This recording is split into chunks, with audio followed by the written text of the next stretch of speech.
viewers, welcome to this session on understanding gender in law. Today we will be focusing on mapping multiple sexualities, LGBTIQ+. Now in this session we will be focusing on broad range of sexualities, sexual orientations that exist in society and how this affects those who are outside of the norm. Lesbian, gay, bisexual, transgender, intersex and queer, that is LGBTIQ. These people run the risk of discrimination and harassment on daily basis. This discrimination could be based on sexual orientation, that means who one is attracted to. General identity, how one defines oneself, irrespective of biological sex. Gender expression, how one dresses, styles hair or makeup or sex characteristics, that is one's reproductive organs, genitals, chromosomes or hormone level. Today, mapping of multiple sexualities is extremely relevant for building a society that is now moving towards accepting diversity among humans. What are the key legal and social challenges that LGBTIQ face in Indian society? Let us look into that. But before that, what is the norm which we are following in society? How do we define the term norm? The norm is used to refer to what the predominantly accepted identity in a society is. It does not mean that it is normal, or it only means that it is normative, or in other words, widely accepted in a society, leading to pressures to follow this particular model. So those who are cisgender and heterosexual, they are regarded as following societal norms. Now, who are the cisgender or heterosexual people? So we will also go into little bit conceptual framework or a definitional parts of these terms which we are using.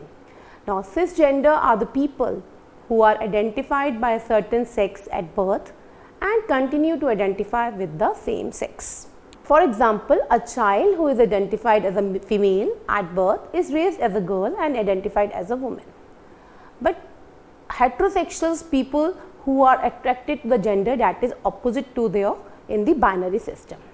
So women who are attracted to men and men who are attracted to women, they are called heterosexuals. Now anyone who is outside of this norm is categorized as LGBTIQ+ and face a lot of social and legal issues in the world that does not accept their identities.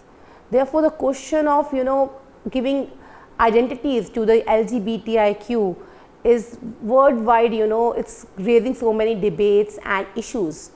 So who are LGBTIQ? Who are these people? Now this is an acronym that expands into lesbian, gay, bisexual, transgender, intersex and queer people. I'm also speaking about plus sign. The plus sign at the end is kept in order to provide space to expand the existing acronym and include more variations as they emerge. Now for better understanding of these identities, let us look into some of the existing definitions. Now lesbians is a woman who are physically or romantically and emotionally attracted to and have relationship with other women. A gay are men who are physically, romantically and emotionally attracted to and have relationship with other men. Now lesbians and gay men, they may have may also be called homosexual people. So homos in a Greek means same, and those people are physically, romantically and emotionally attracted to and have relationship with people of their own gender. Now bisexual are the people who are physically, romantically and emotionally, they are attracted to both men and women and can have relationship with either of both these genders.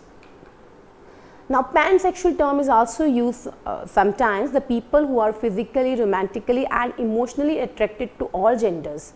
This identification, unlike the term bisexual, it takes into the account the fact that there are more than two genders in a society. Now, transgender term is also commonly used. The people who are assigned a certain gender at birth, but who identify strongly with different gender.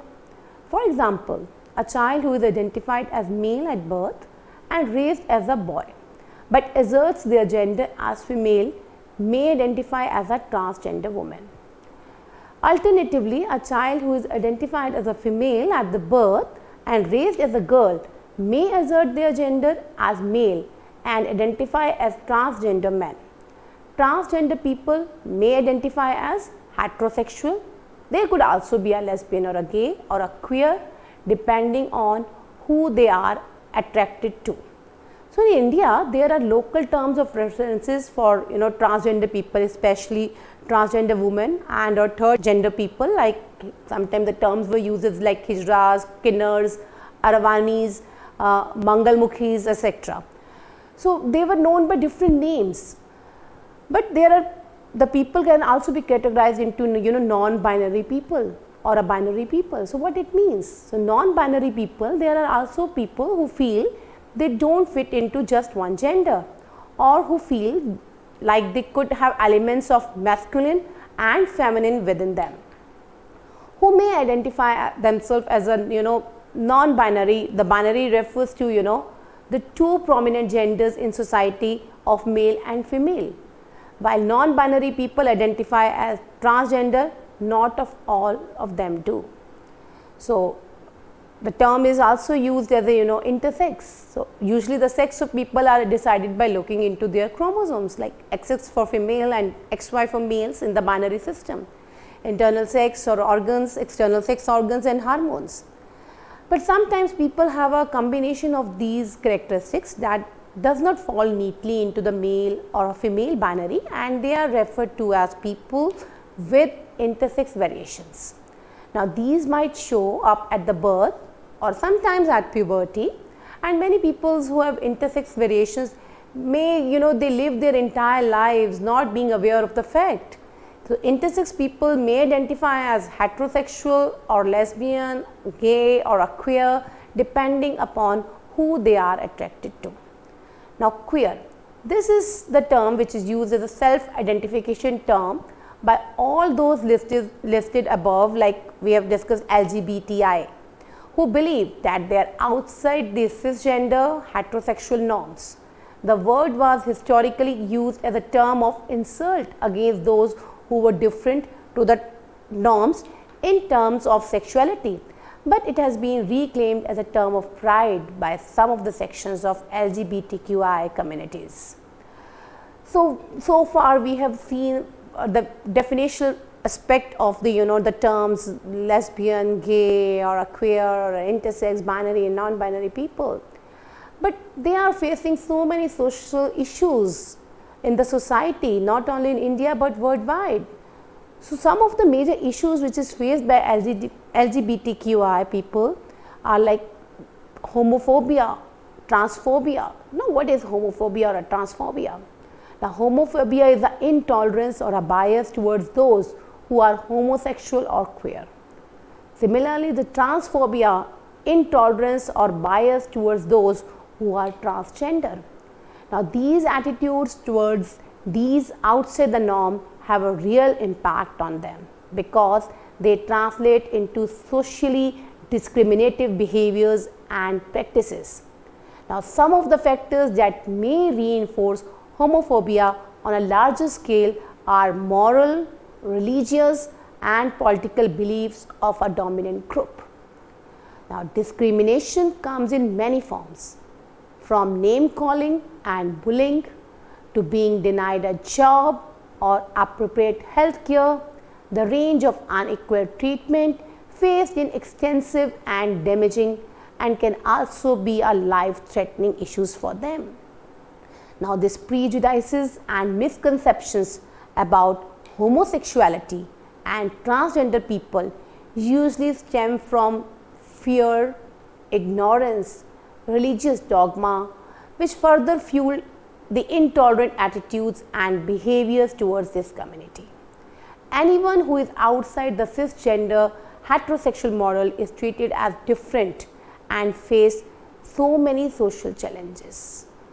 Now especially youth, they are the most vulnerable young LGBTQI. They are particularly these people who experience estrangement from family and friendship networks, harassment at school, and invisibly, which can lead in some cases to underachievement in the schools, or it may result into the dropouts from the school. It may also impact their mental ill health and homelessness. The students, the youth, they are experiencing, or they have experienced harassment from other students through the usage of words like gay in a negative way and homophobic remarks from other students. So gender oriented comments such as reference to not acting masculine, they were enough were also experienced by the LGBTQI. Now in schools, the victims of harassment may fail to participate in social activities as a result of the development of reactive practices due to harassment by their peers, even by their family members, or sometimes by teachers, because these social activities are important to the personal development and finally individuals' contribution to the well-being of others. So these victims, they miss these opportunities, and this can be we can look this aspect as a micro effect. So the youth, or they are most vulnerable because they are dropping out from schools because of their bullying which they are facing in the schools. Now many LGBTIQ individuals, they also have to face many challenges to live in a society. It's not only the youth which are suffering, but the whole community of any age, they may have to suffer with so many challenges. But the prospect at the school, they lose because of some time of these discriminations. So they face many challenges to live in a society. They cannot be themselves in their daily lives. Many of them have to hide their identity and live in isolation or even fear. So our society functions in a way that makes heterosexual marriage and reproduction as compulsory part of our social and sexual lives. Now as a result of this, many LGBTQI people, they hesitate to speak. They could not speak out openly about their identities or desires, and hence they lead a life that is not true to how they feel. Many are forced into heterosexual marriages also, and they live unhappy lives as a result of it, because when a person is forced to live the way of life which is determined by the other people or their family members, so there is no guarantee that they can live a happy life. Now LGBTQI people, they have to face discrimination even in the employment and education. Now discrimination is very widespread. So it could be discrimination in various aspects which can be faced by the LGBTQI people. Maybe it's employment, or maybe it's education. Many transgender and intersex people, they often, because of their differences, is more visible as they grow up, face bullying in the schools, and many of them drop out, leads to lack of proper formal education. Now because of the bullying or the social stigmas, or because of the fear, they generally drop out and they lack proper formal education, which is very important for getting a good job. Now that affects their employment prospects, and they are forced to live a difficult life and can often be seen. Now there are various of things which they are doing other than the formal jobs, like street based labor. Begging at the traffic signal is very common, and this is particularly true of those who come from basically a poor family or low caste, and their backgrounds, who don't have access to other support networks. Even if some of them manage to get educated, hiring practices are also discriminatory, because generally those who are from the they don't have much means of support, or they don't receive a family support, they face discrimination at employment. But even then also, not only at employment but also getting the proper education, but also the discrimination they have to face while hiring them in the jobs, and also even if they get jobs. So discrimination in the workplace still affects LGBTQI people. Now there are various studies which shows that 1 in 10 LGBTIQ employees actually quit their jobs after they were made to feel unwelcome, and half of this demographic try to keep their sexual orientation a secret in the workplace through the fear of discrimination. Further, the LGBT individuals, they may experience multiple forms of marginalization. Now, when we are talking about marginalization, what it means, such as they also are subject to racism, sexism, they have to suffer poverty or other factors alongside homophobia or transphobia that negatively impact on their mental health. So, they are facing discrimination. It is not impacting their day to day how they live their life, but it is also affecting them physically and psychologically. They face discrimination in healthcare. So many LGBTQI people, they face discrimination in hospitals and clinics while trying to access the healthcare. In the case of transgender people, most hospitals have generally they have male and female wards, and hence it is difficult for them to get admitted sometimes in hospitals. The healthcare access for surgeries, hormones, etc., that is crucial for transgender people to live as their chosen gender is also not widely available in India at the affordable cost. Now, unethical practices like fixing the gender of intersex babies and performing corrective surgeries at birth, they are also common, which leads to long life issues for the individual. Further, there are various studies that reveal that LGBTIQ people are at much greater risk of becoming depressed or feeling anxious compared with heterosexual people.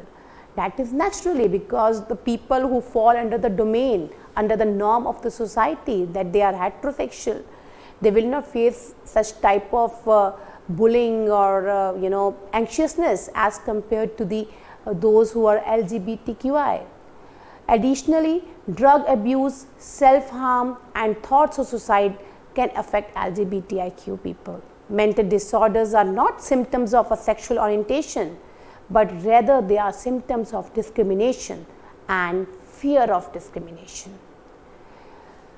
The familial marginalization of LGBT youth hinders the initial prevention and education efforts, as we have discussed before also, but it encourages risk-taking behavior that can also lead to HIV infection and places obstacles in the way of receiving proper medical treatment and psychological support for LGBT youth already living with HIV or AIDS. Moreover, lacking other means of support, many LGBT youths are forced to turn to criminalized activities such as sex work to survive, which drives them further into the margins of society and expose them to the greatly elevated risk of HIV. Then is there is a study on preventive alcohol and other drug problems in lesbian gay community, which is published in 1995. The study reveals that it lists out 5 substances abuse, that is specific risk factors for LGBTI adolescents, like sense of self as worthless or bad. So these are the specific risk factors. Lack of connectedness to supportive adults and peer, lack of alternative ways to views, differentiateness, lack of access to the role models, lack of opportunity to socialize with other gay, lesbians except bars. So the risk of contracting HIVs. So these are the 5 substances abuse lead to many type of abuse and discrimination. Now, anti-gay bias also result in frequent hate crimes which aimed at LGBTQI youths, adding further to the stress of homophobia and heterosexist, an assumption that heterosexuality is preferred norm for everyone. So there is a lack of legal protection against these discriminatory practices and other forms of crime. For example, there is lack of legal protections against bullying, sexual harassment, public violence, employment, discrimination, etc., specifically for LGBTQI people, as most of the laws especially relate to sexual violence in our country are gender specific and they protect, at least on paper, only the cisgender women. The myriad problem facing LGBT people who are homeless also include lack of housing and services that meet their specific needs. For example, an estimated 40 to 50% of homeless youth who are living in a New York City, or a New York City street, they identified as an LGBT, but they are living there because they were thrown out of their homes for being queer, or they ran away or to escape an abusive situation. So family housing in the shelter system across the country is not available for homeless same-sex couples. Gender identity and violation of human rights. So when we talking about gender identity, there are violations of human rights because same-sex sexual activity is a crime in 72 countries and is punishable by death in 8 countries, including Iran, Saudi Arabia, Sudan, Yemen. Some countries only criminalize sex between men, but more and more countries have now the time has come where the countries are changing, the scenario is being changed. Now they are expanding their laws to include bisexual and lesbian women. Now most of the Western countries, they have decriminalized homosexuality between the consenting adults, adhering to the UN Human Rights Council resolution on human rights, sexual orientation and gender identity. But gender identity and sexual orientation continues to be used as justification for serious human rights violations around the world. Now, after going through this, we can conclude that harassment of LGBTQI is a societal problem that may hinder individual development for victims because it denies them equal right as a member of society and makes them feel alienated. The lack of social recognition has an impact. It has an effect on the capacity of LGBTQI people to fully access and enjoy their rights as citizens. The common human rights violations include early violence and exclusion from family and community life, limited or denied access to education, employment and housing, social and institutional violence against trans people including criminalization. So limited and often denied access to healthcare services, impossibility or difficulty of obtaining legal documentation, and of the worst thing, denial of family rights and recognitions. Thank you.